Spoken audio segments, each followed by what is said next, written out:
తమ్ముడు నమస్తే. నమస్తే అన్న. ఎవరు ఫ్యాన్ నువ్వు టాలీవుడ్ లో? Junior NTR fan. ఏం దేవరా అంతగా అనుకున్నా సక్సెస్ అవ్వలేదుగా, ఏంది అభిప్రాయం ఏంది? సెకండ్ హాఫ్ కొంచెం డల్ ఉంది. ఓకే, కానీ మూవీ మాత్రం బానే ఉంది. ఏంటి మూవీ మాత్రం బానే ఉంది. బాగానే ఉంది. పార్ట్ 2 మీద ఎక్స్ప్రెషన్స్ ఎలా ఉన్నాయి నీకు మరి? పార్ట్ 2 మీద బానే ఉన్నాయి. ఎక్స్పెక్టేషన్స్ చాలా క్వశ్చన్స్ ఉన్నాయి, పైగా హ్యాండిల్ చేయాలి. మరి అన్ని హ్యాండిల్ చేయటం అంటే ఒక స్టోరీలో ఒక 2 గంటల సినిమాలో ఏదైతే ఫస్ట్ పార్ట్ లో వదిలేశారో అన్ని కూడా తీసుకొచ్చి సెకండ్ పార్ట్ లో కన్వే చేయడం అనేది పాసిబుల్ ఉందంటావా? ఉండొచ్చు, మేబీ. చూద్దాం డైరెక్టర్ ఏం చెప్తాడు, తెలియదుగా. ఓకే, నెక్స్ట్ రాబోయే జూనియర్ ఎన్టీఆర్ సినిమాలు కనుక చూసుకుంటే వార్ టూ ఉంది. బాలీవుడ్ లోకి ఎంటర్ అవుతున్నారు ఫస్ట్ టైం జూనియర్ ఎన్టీఆర్. ఎలా ఎలా అనిపిస్తుంది? బాగానే అనిపిస్తుంది. ఒక బాలీవుడ్ లో అన్ని లెవెల్లో మా టైగర్ వుడ్ అనొచ్చు. ఓకే, ఏంటి నెక్స్ట్ మూవీస్, ఎలాంటి మూవీస్ రావాలనుకుంటున్నావు జూనియర్ ఎన్టీఆర్ గురించి? ఎందుకంటే ఆయనకి యాక్టింగ్ అంటేనే మంచి పేరు కదా, నటనలో కొట్టేవారు లేరు అంటారు కదా.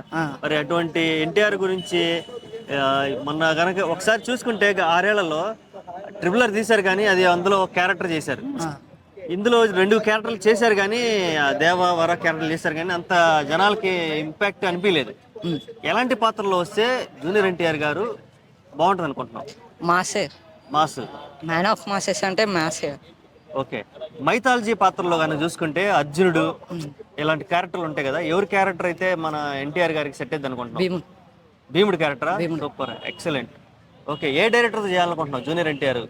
అంటే ఈ డైరెక్టర్తో ఒక కాంబినేషన్ పడితే బాగుంటారు నాయన, ఈ మ్యూజిక్ డైరెక్టర్తో ఒక కాంబినేషన్ పడితే బాగుంటారు నాయన అని నువ్వేం ఎక్స్పెక్ట్ చేస్తున్నావు? అంటే డిఫరెంట్ అంటే ఏం లేదు, కానీ ఇప్పుడు ఎట్లా ప్రశాంత్ నీల్తో వస్తుంది, దాని గురించి అయితే బాగా వెయిటింగ్.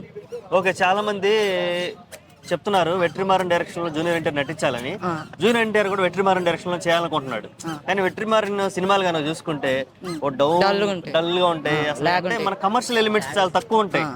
అయ్యే ఒక వర్గాన్ని, ఇద్దరి మధ్య జరిగే యుద్ధాన్ని చూపించేది. మన కమర్షియల్ ఫిల్మ్స్ కి ఆయన సెట్ అవ్వడని నా అభిప్రాయం. ఒకవేళ జూనియర్ ఎన్టీఆర్ గారు వెట్రిమారన్ తో కనుక సినిమా స్టార్ట్ చేస్తే ఎలా అనిపిస్తుంది నీకు? ఎలా ఉంటది చెప్పలేం. ఒక్కొక్కసారి హిట్ అవ్వచ్చు, అతను చేసే డైరెక్షన్ అతను చేస్తే కొంచెం లాగ్ ఉండొచ్చు. ఓకే, ప్రశాంత్ నీల్తో దేబాయ్ సినిమా మీద ఎక్స్ప్రెషన్స్ ఎలా ఉన్నాయండి junior NTR? 20 years dream project అంటారు, డ్రీమ్ హీరో. భారీ ఎక్స్పెక్టేషన్స్, మినిమం ఒక 1500 crores కలెక్ట్ చేస్తుంది అనిపిస్తుంది బాక్స్ ఆఫీస్ దగ్గర. భారీ ఎక్స్పెక్టేషన్స్ పెట్టుకున్నాను, చూడాలి మరి 2026 June 9. ఓకే, దేవర పార్ట్ 2 ఎప్పుడు వస్తే బాగుంటుంది అనుకుంటున్నాం? అంటే దేవర పార్ట్ 2 ఇప్పుడు ఆల్రెడీ 2025 లోకి వచ్చేసాం. ఈ ఇయర్ మొత్తం షూట్ ఉండకపోవచ్చు బహుశా, ఎందుకంటే జూలైలో స్టార్ట్ అంట. మరి ఎప్పుడు 2026 లో చూసే అవకాశం ఉంది ఎన్టీఆర్ మళ్ళీ స్క్రీన్ మీద? 27 అయిద్దా? 28 అయితేనే బెటర్ అనిపిస్తుంది. ఓకే, ఈ మధ్యలో ఏం రావాలి మరి? ఈ మధ్యలో వార్ 2 వస్తుంది, నెక్స్ట్ ఇయర్ ప్రశాంత్ నీల్తో వస్తుంది. ఓకే, దీని తర్వాత దేవర పార్ట్ 2 రావాలి. గ్యాప్ ఇస్తేనే బెటర్, పార్ట్ 2 కోసం వెయిటింగ్. Okay, thank you.